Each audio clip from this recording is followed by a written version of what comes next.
کسے خبر تھی کہ اس امت مصطفیٰ علیہ الصلاۃ والسلام فداہ ابی و امی کی امت کو ان کٹھن اور مشکل آزمائشوں سے گزرنا پڑے گا۔ آقا دو جہاں صلی اللہ علیہ وآلہ وسلم نے جہاں اس امت کو قیامت کی عظیم نشانیوں سے آگاہ کیا، وہیں ایک خطرناک آزمائش سے بھی اور امتحان سے بھی ڈرایا۔ صحیح بخاری کی 3609 نمبر حدیث 3609، رسول پاک صلی اللہ علیہ وآلہ وسلم فرماتے ہیں کہ لا تقوم الساعة حتى يبعث الدجالون كذابون قریبا من 30، کہ قیامت تب تک قائم نہیں ہوگی جب تک 30 بڑے جھوٹے دجال نہ آ جائیں، قریبا من 30، 30 کے قریب، کلہم یزعم انہ رسول اللہ، تمام کے تمام یہ گمان کریں گے، خیال کریں گے کہ وہ اللہ کے بھیجے ہوئے رسول ہیں۔ یعنی رسول اللہ نے ان بڑے کذاب اور دجال مدعیان نبوت کو قیامت کی اشراط میں سے ایک شرط قرار دیا ہے۔ یعنی قیامت تب تک قائم نہیں ہوگی جب تک 30 بڑے دجال ظاہر نہ ہو جائیں، اور ان تمام کا یہ دعویٰ اور گمان ہوگا کہ وہ اللہ کے رسول ہیں۔ اب ایک روایت جو مسند احمد اور معجم الکبیر جو امام طبرانی رحمۃ اللہ علیہ کی ایک بڑی معجم ہے، اس میں حذیفہ بن یمان رضی اللہ تعالیٰ عنہ سے روایت ملتی ہے جہاں 27 کا عدد ہے اور 4 عورتوں کا بھی۔ یعنی آقا دو جہاں صلی اللہ علیہ وآلہ وسلم فرماتے ہیں کہ میری امت میں 27 بڑے دجال اور کذاب آئیں گے جو یہ دعویٰ کریں گے کہ وہ اللہ کے رسول ہیں، وہ اللہ کے بھیجے ہوئے ہیں، اللہ ان سے کلام کرتا ہے، اور ان میں 4 عورتیں بھی ہوں گی۔ مگر آگے کمپلیٹ کیا اس فریز کو، کہا لیکن انا خاتم النبیین، لیکن یہ یاد رکھو لا نبی بعدی، میرے بعد کوئی نبی نہیں آئے گا۔ اب یہ 2 احادیث جو آپ کے سامنے رکھی ہیں، اس میں ایک عدد، ایک رینڈم فگر آپ کو ملتا ہے کہ قیامت کے قریب کتنی تعداد ایک اندازے کے مطابق، ایک تخمینے کے مطابق رسول پاک صلی اللہ علیہ وسلم نے بیان کی۔ مگر یہاں توجہ طلب بات یہ ہے کہ جو الفاظ آقا دو جہاں صلی اللہ علیہ وآلہ وسلم نے استعمال کیے ہیں وہ صیغہ مبالغہ کے ہیں۔ عربی زبان میں مبالغے کا صیغہ ایمفسائز کے لیے، سٹریس کے لیے استعمال ہوتا ہے۔ یعنی ایک جو اس کا میننگ ہوتا ہے کسی ورب کا، کسی فعل کا، جو اس کے اندر مصدری معنی ہوتا ہے، اس کے اندر زور، وزن اور شدت پیدا کرنے کے لیے۔ یعنی آقا دو جہاں صلی اللہ علیہ وآلہ وسلم نے فرمایا دجالون کذابون، یعنی اتنا زیادہ دھوکہ دینے والے، اتنا زیادہ جھوٹ بولنے والے ہوں گے کہ ایک عام انسان ان کے اس دجل، فریب اور جھوٹ کی تاب نہیں لا سکے گا، اور ایک بڑی جماعت جم غفیر ان کے سامنے سرنڈر کرے گی، یہ گمان کرتے ہوئے کہ وہ اپنے اس دعوے میں سچے ہیں۔ یہ قیامت کی نشانیوں میں سے ایک نشانی آقا دو جہاں صلی اللہ علیہ وسلم۔ اب ہم اس کو اینالائز کریں گے کہ کسی امت میں، کسی قوم میں یا دنیا میں جب بھی جھوٹا نبی بھیجا گیا تو آقا دو جہاں صلی اللہ علیہ وسلم کی اس پیشین گوئی میں وہ کس قسم کی آزمائش اور کس قسم کے امتحان اور کس قسم کی جو مصیبت اور علم میں ڈالا جاتا ہے جن لوگوں کے اندر ایک جھوٹا مدعی نبوت اٹھتا ہے، اور وہ کس قسم کا سینیریو پیدا کرتا ہے۔ یہ جاننے کے لیے ہم سنن ابی داؤد حدیث 4252 اور اسی طریقے سے سنن ترمذی کے اندر بھی یہ حدیث آئی ہے جس کی انٹرنیشنل نمبرنگ ہے 2219۔ یہ ایک طویل حدیث ہے جو مروی ہے حضرت ثوبان رضی اللہ تعالیٰ عنہ سے۔ اس میں رسول پاک صلی اللہ علیہ وآلہ وسلم نے اللہ سے کچھ کلام کیا، کچھ دعائیں مانگی، کچھ تو قبول ہوئیں اور کچھ امت کو آزمائش میں ڈال گئیں، اور کچھ ایسی چیزیں سامنے آئیں کہ جو قیامت کی نشانی کے طور پر آج ان کا ظہور ہم دیکھ رہے ہیں۔ تو رسول اللہ صلی اللہ علیہ وسلم نے فرمایا اللہ تعالیٰ نے میرے لیے زمین کو سمیٹ دیا، یعنی زمین کو اللہ تعالیٰ نے رسول پاک صلی اللہ علیہ وسلم کی آنکھوں کے سامنے جو ہے وہ سمیٹ دیا اور وہ اس کو دیکھ رہے ہیں۔ مشرق اور مغرب تمام جگہ رسول پاک صلی اللہ علیہ وسلم نے دیکھی، اور آپ نے یہ گمان کیا اور آپ نے یہ امید کی کہ یقیناً میری امت کی حکمرانی وہاں تک پہنچ کر رہے گی جہاں تک میرے لیے زمین سمیٹ دی گئی۔ مجھے سرخ و سفید دونوں خزانے دیے گئے۔ میں نے اپنے رب سے سوال کیا کہ میری امت کو کسی عام قحط سے ہلاک نہ کرنا، ان پر ان کے علاوہ باہر سے کوئی ایسا دشمن مسلط نہ کرے جو انہیں جڑ سے مٹا دے۔ یعنی آقا دو جہاں صلی اللہ علیہ وآلہ وسلم اپنی امت کے لیے رب العزت، رب کعبہ کے سامنے جو التجا کر رہے ہیں، درخواست کر رہے ہیں کہ میری امت پر نہ قحط پڑے اور کوئی بیرونی دشمن اس طرح سے ان پر غالب یا اس طرح سے ان پر دھاوا نہ بول دے کہ ان کی جو ہے وہ جڑ سے اکھاڑ کر رکھ دے یا ان کی اینٹ سے اینٹ بجا دے۔ تو میرے رب نے مجھ سے فرمایا، یعنی محمد صلی اللہ علیہ وآلہ وسلم فرماتے ہیں کہ میرے رب نے مجھ سے فرمایا ہے محمد صلی اللہ علیہ وسلم، جب میں کوئی فیصلہ کر لیتا ہوں تو وہ بدلتا نہیں۔ میں تیری امت کے لوگوں کو عام قحط سے ہلاک نہیں کروں گا، اور نہ ہی ان پر کوئی ایسا دشمن مسلط کروں گا جو ان میں سے نہ ہو اور ان کو جڑ سے مٹا دے۔ ساری زمین کے کافر مل کر بھی ان پر حملہ کریں تو یہ اس کو ختم نہیں کر سکیں گے۔ ہاں البتہ ایسا ہوگا کہ تیری امت کے لوگ خود آپس میں ایک دوسرے کو ہلاک کریں گے، انہیں قید کریں گے، اور میں اپنی امت پر گمراہ کر دینے والے آئمہ سے ڈرتا ہوں۔ رسول پاک صلی اللہ علیہ وسلم فرماتے ہیں میں اپنی امت پر گمراہ کر دینے والے آئمہ سے ڈرتا ہوں۔ جب میری امت میں تلوار رکھ دی جائے تو پھر وہ اس کو قیامت تک نہیں اٹھا سکیں گے، یعنی جب جہاد رک جائے گا تو آقا دو جہاں صلی اللہ علیہ وسلم نے فرمایا پھر دوبارہ ان میں لڑنے کی طاقت نہیں رہے گی، یہ ڈیفنس نہیں کر سکیں گے، یہ غیرت نہیں کھا سکیں گے، یہ اٹھ نہیں سکیں گے، اور قیامت اس وقت تک قائم نہیں ہوگی جب تک میری امت کے کچھ لوگ مشرکین سے نہ مل جائیں اور کچھ بتوں کو نہ پوجنے لگ جائیں۔ اور ان قریب میری امت میں 30 کذاب پیدا ہوں گے، ان میں ہر ایک گمان کرے گا کہ وہ نبی ہے، حالانکہ میں خاتم النبیین ہوں، میرے بعد کوئی نبی نہیں آئے گا۔ اب آقا دو جہاں صلی اللہ علیہ وآلہ وسلم نے اس طویل حدیث میں، جس کو حضرت ثوبان رضی اللہ تعالیٰ عنہ نے روایت کیا ہے، آپ فرماتے ہیں کہ میری امت میں بڑے عذاب نہیں آئیں گے، ایکسٹرنل اینیمی، باہر کا دشمن غلبہ نہیں حاصل کر سکے گا۔ ہاں کچھ ٹکڑوں کو وہ نقصان پہنچا سکتا ہے، کچھ علاقوں کو وہ نقصان پہنچا سکتا ہے، مگر اس امت کو ایز اے ہول امہ وہ اس پر قبضہ حاصل نہیں کر سکے گا۔ اب اس سے ایک خاکہ ہمارے سامنے آ چکا، وہ یہ کہ ہم پر عذاب بیرونی قحط سالی یا کوئی اس طریقے کی مشکل نہیں آئے گی، بلکہ امت کے اندر سے جھوٹے مدعین نبوت اٹھیں گے، جو قیامت کی نشانیوں میں سے ایک نشانی ہے، اور وہ کیسے پوری ہوئی ابھی ہم آپ کے سامنے چند ایسے بڑے نام ذکر کریں گے اور تھوڑی سی بریف انٹروڈکشن ان کا دے دیں گے، کس علاقے میں آئے، کیا کیا انہوں نے اور کیسے ان کے معاملات رہے، تاکہ ہم سمجھ سکیں کہ یہ نشانی کس طور پر آقا دو جہاں صلی اللہ علیہ وسلم کے زمانے میں سے لے کر اب تک پوری ہو رہی ہے، یعنی محمد رسول اللہ صلی اللہ علیہ وسلم کے زمانے سے لے کر قیامت تک یہ نشانی کس طریقے سے پوری ہوگی۔ تو ایک شخص اٹھتا ہے یمن میں جس کا نام ہے اسود انسی، یہ نبوت کا دعویٰ کرتا ہے اور کہتا ہے کہ اللہ مجھ سے کلام کرتا ہے۔ یہ رسول اللہ صلی اللہ علیہ وآلہ وسلم کے زمانے میں دعویٰ کرتا ہے، آپ کے آخری ایام۔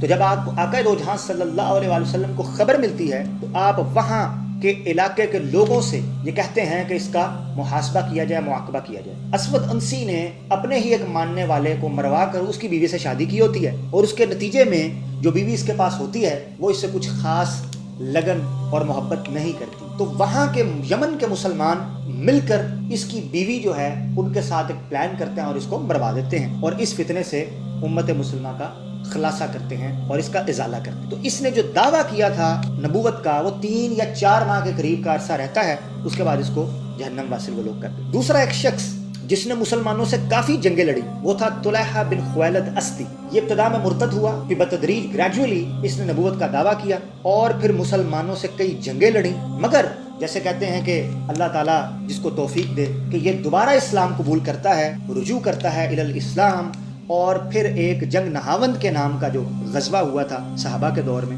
اس میں یہ لڑتے ہوئے شہید ہوتا ہے، طلحہ بن خویلد اسدی۔ تیسرا ایک بڑا نام جس نے تاریخ اسلام پر اپنے نقوش چھوڑے، اپنا اثر چھوڑا، وہ ہے مسلمہ الکذاب۔ اس کا دعویٰ یہ تھا کہ اس کو وحی آتی ہے اور خاص رات کے اندھیرے میں آتی ہے، کہ اگر آپ کو وحی آتی ہے تو ہمیں دکھائیں، ثبوت دیں۔ رات کے اندھیرے میں وحی آتی ہے، میں کیا تمہیں بتاؤں؟ تو آدھی رات کو رات کے اندھیرے میں وحی آتی، جنگل میں مور ناچا کس نے دیکھا؟ حضرت ابو بکر صدیق رضی اللہ تعالیٰ عنہ کے دور میں جب منکرین زکوٰۃ پیدا ہوئے اور ارتداد کی تحریک اٹھی تو اس میں سر فہرست یہ یمامہ کا مسلمہ کذاب بھی تھا، جس کو جنگ یمامہ کے اندر شکست دی۔ حضرت ابو بکر صدیق نے خالد بن الولید رضی اللہ تعالیٰ عنہ اور اکرمہ بن ابی جہل رضی اللہ تعالیٰ عنہ ان کی قیادت میں ایک لشکر بھیجا۔ مسلمہ کذاب 40,000 کے لشکر کے ساتھ سامنے آیا مقابلہ کرنے کے لیے، اور ایک بالآخر پسپا ہو کر شکست کھا کر ایک قلعے کے اندر محصور ہو گیا اور دبک کر بیٹھ گیا۔ پھر اس قلعے کی دیواروں کو توڑا گیا۔ خالد بن الولید جیسا کہ سب لوگ جانتے ہیں وہ بڑے شاندار جنگجو تھے، اسٹریٹجیکلی اور جو ہے نا ایک جنگی مہارت کے طور پر ان کا اپنا ایک نام ہے تاریخ اسلام کے اندر، بلکہ تاریخ انسانیت میں۔ تو وحشی بن حرب جس نے نیزے کے ساتھ جنگ احد میں حضرت حمزہ بن عبد المطلب جو ہیں ان کو شہید کیا تھا، اسی شخص کو اللہ نے یہ سعادت دی، اور اسی ہتھیار کو جس کے ساتھ اس نے اسلام کے بہت بڑے سپہ سالار کو شہید کیا تھا، اسی نیزے کو اللہ نے اور اسی شخص کو اللہ نے یہ سعادت دی کہ قبول اسلام کے بعد اس شخص نے اسلام کے سب سے بڑے دشمن کو بھی اسی نیزے کے ساتھ قتل کیا، جہنم واصل کی۔ تو مسلمانوں کو اس سے بھی خلاصی بھی۔ چوتھا نام ایک عورت کا ہے جو مسلمہ کذاب کی ہی معاصر کنٹمپریری ہے اور اس کے ساتھ اس کے گہرے مراسم بھی رہے۔ اس کا نام ہے سجاح بنت حارث۔ یہ بنو تغلب قبیلہ جو تغلبیہ اس کو کہا جاتا تھا، یہ بنو تغلب قبیلے سے اس کا تعلق تھا۔ یہ وہاں چھوٹے موٹے جادو ٹونے اور شعبدہ بازیاں اس طریقے کی ڈھونگ کیا کرتی تھی، اور اس نے کافی وہاں شہرت حاصل کر لی اور لوگوں کو اپنا گرویدہ بنا لیا، مرعوب کر لیا اپنے جادو ٹونے ٹوٹکوں سے۔ بالآخر مسلمہ کذاب نے اس کو نکاح کی دعوت دی اور اس نے اس کے ساتھ نکاح کیا، اور تاریخ میں یہ رقم ہے کہ بڑا مزہ کا خیز حق مہر ان دونوں بناسپتی مدعیان نبوت جو ہیں انہوں نے ایک دوسرے کو دیا. تو مسلمہ نے کہا میں حق مہر میں تمہیں اتنی نمازیں معاف کرتا ہوں, تمہیں اتنے روزے معاف کرتا ہوں. یعنی انہوں نے شریعت کو اور احکام الہی کو مذاق اور تمسخر بنا کر رکھ دیا کہ ایک اللہ کا احکام ہے, اللہ اپنے بندے سے جو مطالبہ کرتا ہے, مخلوق کے ساتھ جو تعلق ہے, اس کو انہوں نے ٹھٹھا اور مذاق بنا کر رکھ دیا. بہرحال سجاح جو ہے یہ مسلمہ کی جو ہے وہ قتل کے بعد اور اس کے جہنم واصل ہونے کے بعد اس نے توبہ کر لی اور یہ واپس اسلام میں آ گئی, اور پھر تاریخ میں لکھا ہے کہ یہ بصرہ کوچ کر کر چلی گئی. یقیناً جب انسان ایک بڑا مجرم ہوتا ہے تو اپنی سوسائٹی کے اندر اس کے لیے رہنا بڑا مشکل ہو جاتا ہے. تو انہوں نے سفر کیا اور یہ بصرہ چلی گئی اور تا دم حیات وہ بصرہ کے اندر مقیم رہیں اور وہیں انہوں نے وفات پائی. اب جو نمبر 5 کے اوپر جس شخصیت کا میں ذکر کرنے والا ہوں, اس شخصیت کا خصوصاً جو اثر تاریخ پر ڈلا ہے وہ بر صغیر کی تاریخ, ہندوستان, پاکستان, بنگلہ دیش, افغانستان اور اس کے گرد و نواح, ایران وغیرہ. یہ شخص کا نام ہے مرزا غلام احمد قادیانی. یہ کچھ روایتوں کے مطابق 1839 کو 1839 عیسوی کو پیدا ہوا اور 1908 کے مطابق 1326 ہجری کو اس نے وفات پائی. یہ ہندوستان کے قصبہ قادیان میں پیدا ہوا تھا اور اس نے بتدریج متعدد دعوے کیے, محدث ہونے کا, مجدد ہونے کا, ذلی بروزی نبی ہونے کا, مسیح موعود ہونے کا, مثیل ہونے کا, پھر غیر تشریع نبی ہونے کا, اور بالآخر پھر تشریع نبی ہونے کا, اور پھر عین محمد ہونے کا, نعوذ باللہ صلی اللہ علیہ وسلم. اس نے ہر قسم کے یہ دعوے کیے. میری معلومات کے مطابق ابھی تک کی جتنی تاریخ میری نظر سے گزری ہے اس میں اگر کوئی سب سے بڑا دجال اور کذاب کو پیدا ہوا ہے تو ابھی تک کے لیے مرزا غلام احمد قادیانی سے بڑا کوئی بھی نہیں. یا شاید اس کو موقع زیادہ ملا کیونکہ یہ برطانیہ کے استعمار کے زیر سایہ پیدا ہوا اور یہ خود بھی دعویٰ کر چکا ہے کہ میں خود کاشتہ پودا. اس پر کافی ڈیٹیل ہم اس پر گفتگو کریں گے. اس نے قریباً 80 پلس کتابیں جو ہیں اس نے تصنیف کی جو کہ اس وقت روحانی خزائن 23 والیومز پر مشتمل اس کی تمام کتب موجود ہیں. انہوں نے ایک جماعت کی تشکیل دی جس کو یہ جماعت احمدیہ کے نام سے کرتے ہیں جو امت مرزیہ ہے, امت قادیانیہ ہے. یہ ان کا ایک بریف انٹروڈکشن ہے. یہ 1908 کے اندر لاہور میں جس حالت کے اندر مرے ہیں وہ حالت الامان والحفیظ, اللہ کسی دشمن کو بھی نہ دے. یہ ایک بریف انٹرو تھا کہ رسول پاک صلی اللہ علیہ وآلہ وسلم نے جو قیامت کی نشانیوں میں سے بڑی نشانی جس کو قرار دیا ہے وہ اس چیز کو دیا ہے کہ میرے بعد جھوٹے مدعیین نبوت اٹھیں گے. اب چونکہ مرزا غلام احمد قادیانی کی امت آج بھی موجود ہے تو وہ ایک دھوکہ اور دجل کرتی ہے. اس دجل کو یہاں چاک کرنا بہت ضروری. یہ لوگ عام طور پر یہ دجل دیتے ہیں کہ مرزا غلام احمد قادیانی سے پہلے چونکہ رسول پاک صلی اللہ علیہ وآلہ وسلم نے فرمایا تھا کہ 30 دجال اور کذاب آئیں گے تو وہ تو مرزا غلام احمد قادیانی سے پہلے پورے ہو چکے, تو یہ اس تو کیٹیگری میں فال نہیں کرتا یا اس فگر کے اندر یا اس سٹیٹس کے اندر یہ پورا نہیں آتا, تو یہ تو جھوٹا ہو ہی نہیں سکتا. اب دیکھیں یہ کتنا خود کو دھوکہ دینے والی بات ہے, یہ خود نمائی ہے, خوش آمدی ہے. حدیث کے اندر جو الفاظ, پہلا اس کا جواب یہ ہے کہ حدیث کے اندر جو الفاظ آئے ہیں وہ آئے ہیں دجال, کذاب, مبالغے کے صیغے کے ساتھ, جیسے میں پہلے ذکر کر چکا ہوں. تو مبالغے کے صیغے کے ساتھ محدثین نے یہاں ذکر کیا ہے کہ رسول پاک صلی اللہ علیہ وآلہ وسلم نے جو اس نبوت کے جھوٹے مدعین ہوں گے ان کی تعداد میں وہ لوگ جو سرخیل ہوں گے, جو ایک سیمپل کے طور پر ان کے سامنے آئیں گے, جن کے دجل کو, جن کے دھوکوں کو, جن کے فراڈ کو, جن کے ڈراموں کو جو چھوٹے مدعیین نبوت ہے وہ فالو کرتے چلے جائیں گے, وہ بڑے 30 ہوں. یعنی صیغے مبالغے کے استعمال, یعنی وہ لوگ جو بڑے بڑے نام پیدا کریں گے, بڑی بڑی جماعتوں کو, بڑی بڑی تعداد کو وہ گمراہ اور دھوکے میں ڈال دیں گے. نبی پاک صلی اللہ علیہ وسلم نے ان کا ذکر. نمبر 1. دوسرا جواب اس کا یہ ہے کہ خود مسند احمد کے اندر صحیح سند کے ساتھ ایک روایت ملتی ہے کہ رسول پاک صلی اللہ علیہ وآلہ وسلم جمعے کے روز خطبہ دے رہے تھے اور قیامت کی نشانیوں کا ذکر کر رہے تھے. اس پر آپ صلی اللہ علیہ وآلہ وسلم نے فرمایا کہ تب تک قیامت قائم نہیں ہوگی جب تک میری امت میں 30 کذاب دجال نہیں آ جائیں گے, اور پھر خود اس کی تشریح فرما دی کہ اس سلسلے کی جو آخری کڑی ہوگی, یعنی جو 30 کذاب اور دجال آئیں گے ان کی جو آخری کڑی ہوگی وہ دجال الاعور, وہ دجال ہوگا جو کانا ہے, جس کو آپ مسیح الدجال کہتے ہیں, جو عیسیٰ علیہ السلام کے نزول پر قتل کیا جائے گا, جو امام مہدی علیہ السلام رضی اللہ تعالیٰ عنہما, حضرت عیسیٰ اور حضرت مہدی کے مل کر جو جنگ ہوگی اس میں اس کو جہنم واصل کیا جائے گا. تو یہ سمجھ لینا ضروری ہے کہ نبی پاک صلی اللہ علیہ وآلہ وسلم نے ان 30 بڑے دجالوں کی جو آخری کڑی قرار دیا ہے وہ کانے دجال کو دیا ہے. تو قادیانیوں کا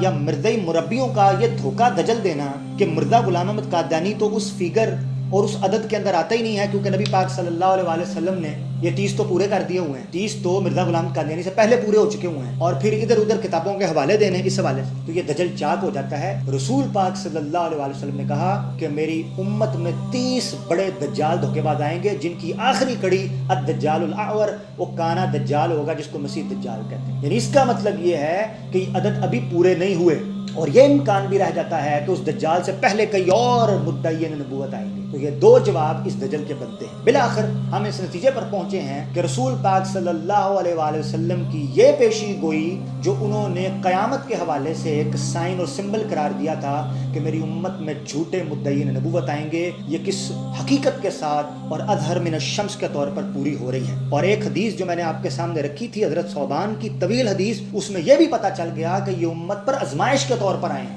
اسی لیے ہم لوگوں کو، مسلمانوں کو چاہیے کہ ختم نبوت کے عقیدے کو، کہ انا خاتم النبیین لا نبی بعدی، کہ نبی صلی اللہ علیہ وسلم کے بعد کسی قسم کا کوئی نبی پیدا نہیں ہوگا، کوئی نبوت کا دعویٰ نہیں کر سکتا، اس کو دجال کذاب مانا جائے گا اور اس کو امت پر عذاب کی ایک صورت سمجھا جائے گا۔ اس حوالے سے یہ حقیقت ہم لوگوں پر واضح ہو گئی۔